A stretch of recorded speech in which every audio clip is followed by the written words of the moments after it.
La faible estime de soi est une préoccupation commune qui touche de nombreuses personnes, générant une série de plaintes et de requêtes. Souvent, il en résulte un sentiment d'inadéquation qui se manifeste de multiples façons. Quand quelqu'un a une faible estime de soi, il a tendance à demander peu, à désirer peu et, par conséquent, à recevoir peu. Ce phénomène a non seulement un impact sur la vie personnelle et professionnelle, mais devient également un cycle qui se perpétue et qui peut être dévastateur, conséquence d'une faible estime de soi. Les personnes qui ont une faible estime de soi ont souvent l'impression qu'elles ne peuvent ne pas agir selon leurs désirs ou réaliser ce à quoi elles aspirent. Ce sentiment d'impuissance peut devenir si écrasant qu'ils ont l'impression de ne pas vraiment vivre, mais simplement d'exister. Dans cet état, ils sont confrontés à une réalité où leurs désirs et leurs ambitions sont éclipsés par la peur et l'insécurité. L'un des effets les plus insidieux d'une faible estime de soi est son impact sur les relations interpersonnelles. Lorsqu'une personne ne se valorise pas, elle projette souvent ce manque de valeur sur les autres. En conséquence, les gens autour d'eux commencent à les traiter de la même manière, perpétuant un cycle néfaste qui renforce encore le manque de confiance. Dans l'environnement de travail, cela peut se manifester par le manque de reconnaissance, d'appréciation ou de promotion, ainsi que par des expériences de harcèlement moral, de harcèlement ou d'humiliation. Les relations personnelles en souffrent également, car la dynamique peut être affectée par des abus, un manque de considération ou une trahison. De plus, de nombreuses personnes ayant une faible estime de soi évitent les conflits et les confrontations, ce qui rend difficile de fixer des limites et de défendre leurs opinions. Cette tendance à vouloir plaire à tout le monde peut conduire à la manipulation et aux abus des autres, qui peuvent profiter de ce besoin d'acceptation. Les difficultés à montrer leur vrai moi, à être le centre d'attention ou à établir de nouvelles connexions peuvent intensifier le sentiment de rejet et de critique constante, faisant que ces personnes se sentent de plus en plus isolées. La quête d'une haute estime de soi. Ce cycle d'autodérision est épuisant, surtout par rapport aux personnes qui semblent réussir et avoir confiance en elles. Dans ce contexte, le désir d'une haute estime de soi devient une obsession. La culture populaire promeut souvent l'idée qu'être sûr de soi, charismatique et réussir est le chemin du bonheur. Ce désir est nourri de formules simplistes et de slogans attrayants qui promettent des solutions rapides. Aimez-vous. Component placement. N'aie pas peur. Rack. Component placement. Tu es incroyable. Zrenia. Et ainsi de suite. Cependant, ces solutions superficielles ne s'attaquent pas à la racine du problème. Souvent, les personnes qui s'immergent dans cette quête d'une haute estime de soi peuvent ressentir un bref soulagement, mais l'effet est généralement de courte durée. Certains peuvent trouver un réconfort temporaire dans la dynamique de groupe d'entraide ou les séances de câlins, mais ces effets ne peuvent pas durer que quelques semaines, laissant les gens dans un cycle continu de recherche et de déception.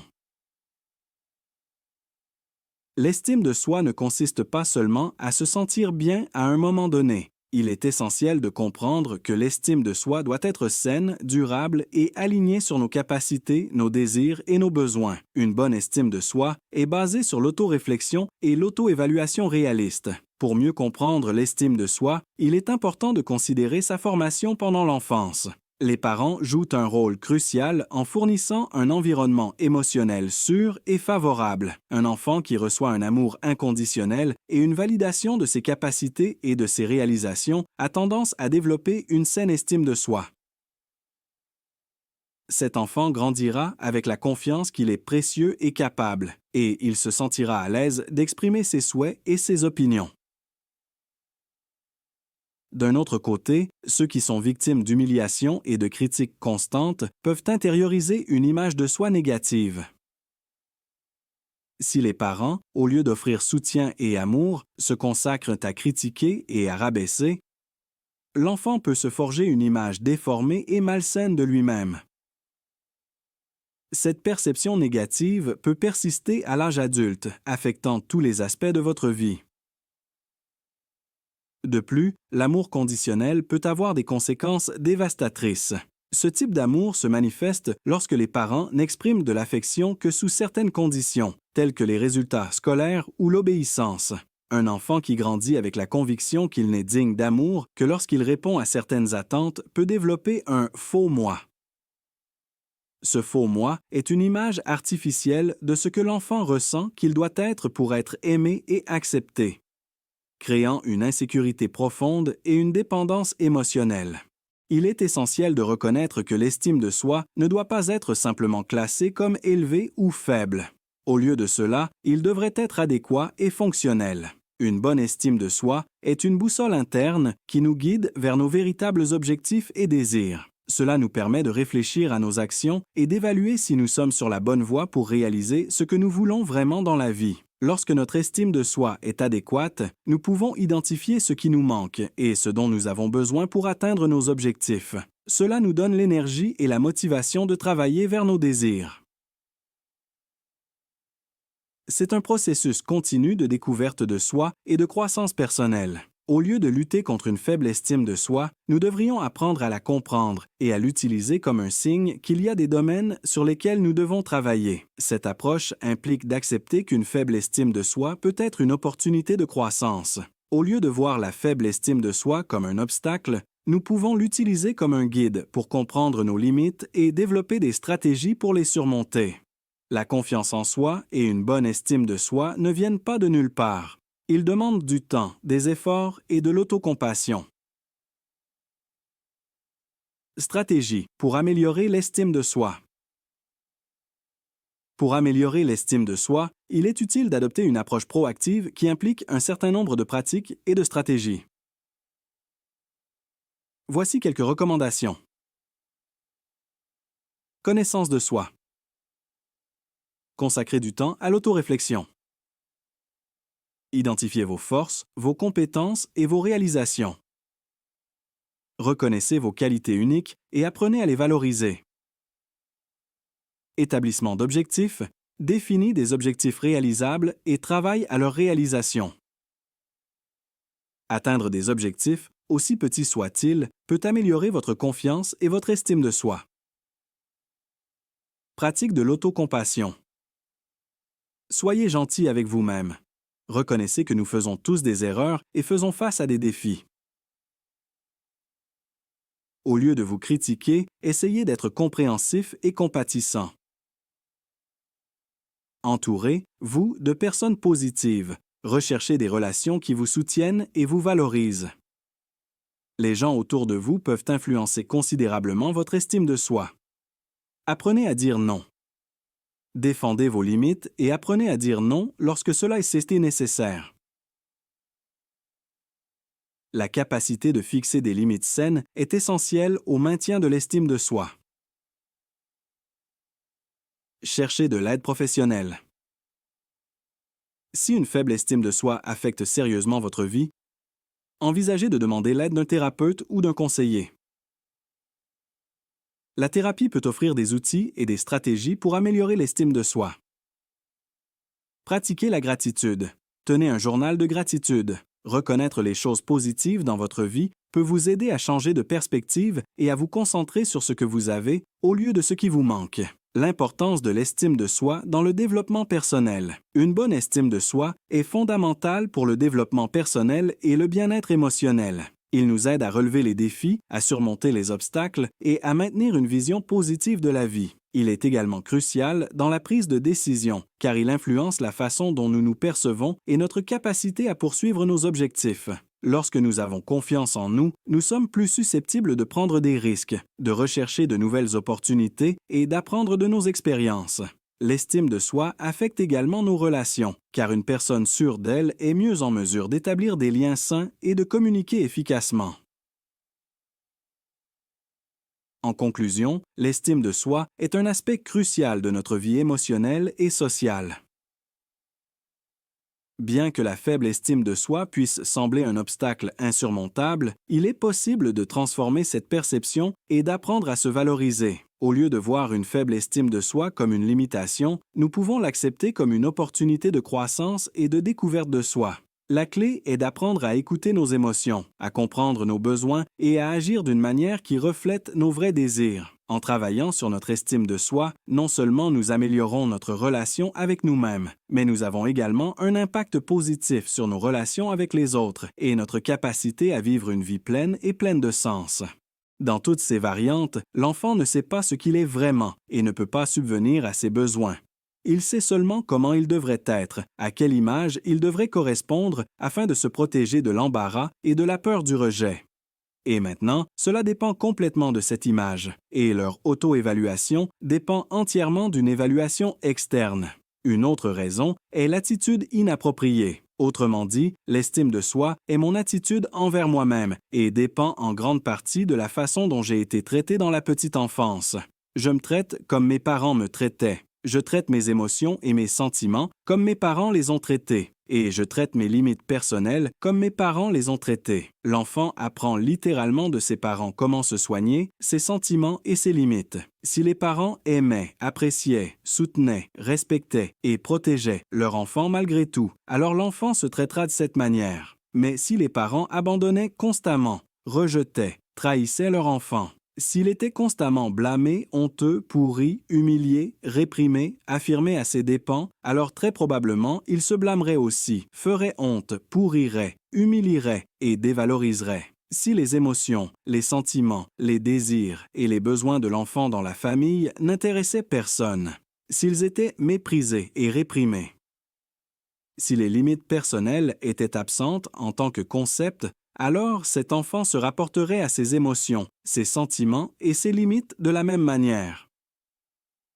Toutes ces phrases de la série « Ici, tous les enfants sont comme des enfants, et vous ne me cousez pas une chèvre baiane, rien de bon ne sortira de vous. » Ah, ici, moi, dans vos années, oui, qui êtes-vous, peu importe ce dont vous avez besoin. En général, vous voulez beaucoup, vous recevrez peu. Nous, ici, nos parents nous ont aussi battus et, voyez-vous, nous sommes devenus des gens et d'autres folklores soviétiques.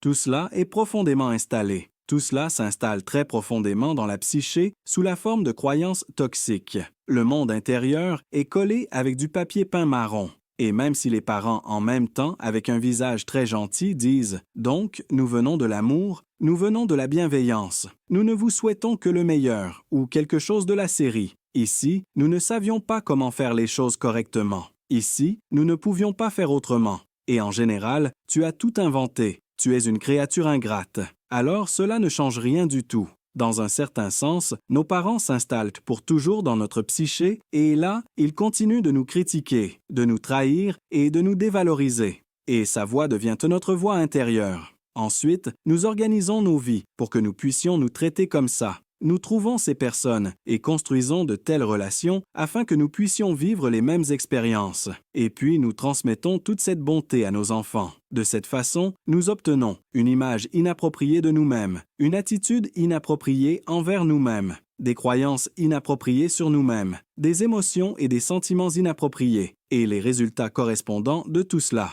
C'est-à-dire image, attitude, croyances, émotions, résultats. Autrement dit, notre estime de soi vit à 5 niveaux simultanément. Ces niveaux sont liés les uns aux autres. Ils dépendent les uns des autres.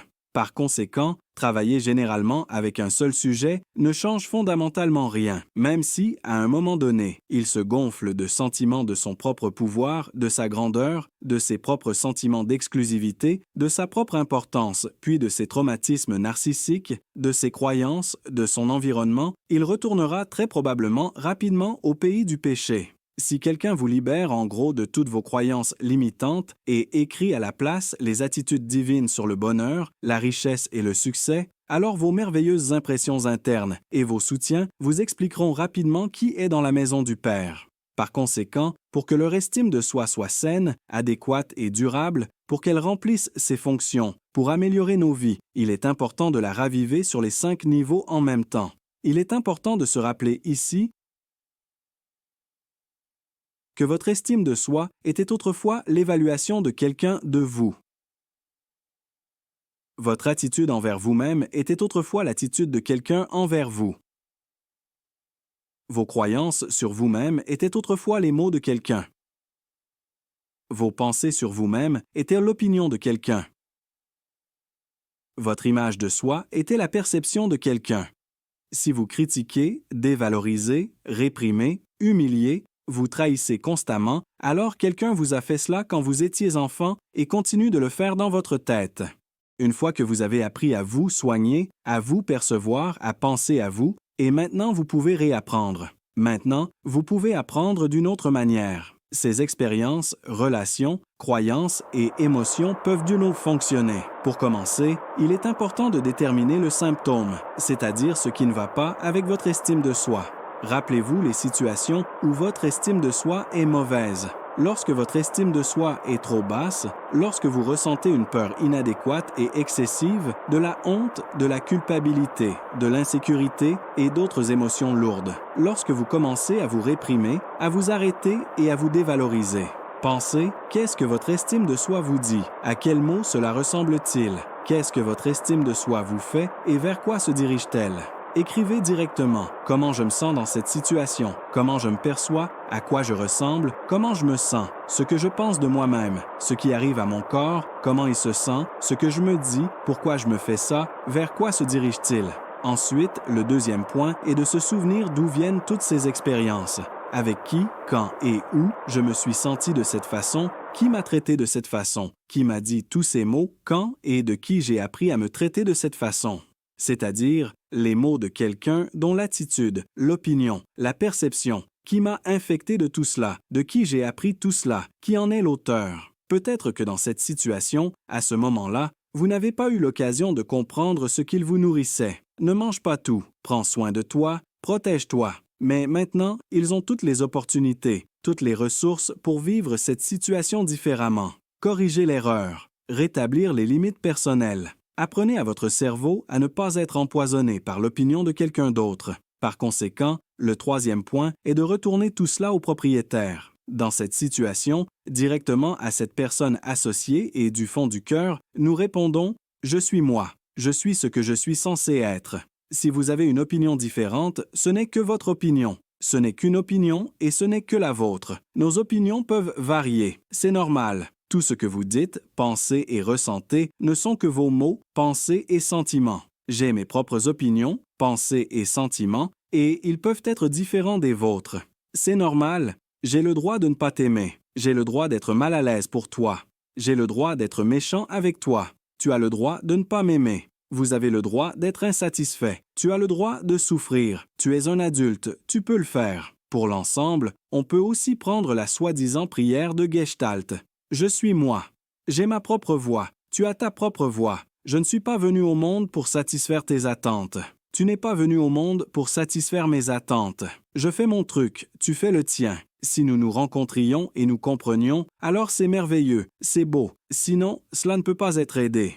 Il est possible d'utiliser n'importe quelle formulation et technique qui vous sort de la fusion, de la dépendance et rétablit vos limites personnelles. Par exemple, vous pouvez utiliser la technique de séparation, la technique de séchage et d'autres. Les liens vers les techniques qui peuvent être utiles, je les placerai dans la description de cette vidéo. Ensuite, le quatrième point est ce que je choisis à la place. Comment je choisis de me traiter, ce que je choisis de penser de moi-même. Comment je choisis de me sentir, quels résultats je choisis, quelle relation je choisis, quelle qualité de vie je choisis, même si l'autre n'aime pas ça, même si l'autre n'est pas content, même si l'autre souffre, même si l'autre est offensé, même si ce n'est pas juste, même si c'est injuste, même si tu dois perdre la relation avec un autre. Et à ce stade, il est important de rester le plus longtemps possible, en maintenant le contact, l'inclusion émotionnelle chez la personne. C'est ainsi que le résultat est consolidé et que la stabilité est entraînée. C'est ainsi que s'entraîne la résistance à l'altérité, la résistance aux expériences des autres, la résistance au ressentiment et au rejet. C'est la vaccination de la psyché contre les relations de codépendance, les émotions toxiques et la manipulation. Suivant, expirer et pour le prochain événement. Maintenant, c'est son gymnase pour nettoyer et entraîner son estime de soi et sa résilience psychologique, c'est-à-dire trouver ce qui est étranger, toxique, inadapté, retrouver le propriétaire, le rendre au propriétaire, le remplacer par le sien, maintenir le résultat. De plus, vous pouvez empêcher votre propre image. Apprenez à mieux vous connaître. Apprenez à mieux vous connaître pour renforcer votre confiance en vous. Pour ce faire, vous pouvez recueillir les commentaires de ceux qui vous connaissent tout bien. Écoutez comment vous allez, quelles sont vos forces, quelles sont vos faiblesses, quels sont vos avantages, quels sont vos inconvénients. Écoutez inclut, ne pas argumenter et accepter. C'est ainsi qu'il est rempli en toute sécurité de réflexes appropriés et de réponses émotionnelles pour se libérer du modèle relationnel du parent. Les techniques sont parfaites. Par exemple, guérir l'enfant intérieur, changer l'histoire personnelle, la réimpression, la technique de la chaise vide, par exemple, avec laquelle vous pouvez clarifier votre relation avec vos parents, vous débarrasser de certaines émotions toxiques et lourdes. Apprenez, travaillez, développez, pompez des ressources, fixez-vous des objectifs ambitieux, obtenez des résultats qui augmentent votre estime de soi et votre confiance en vous.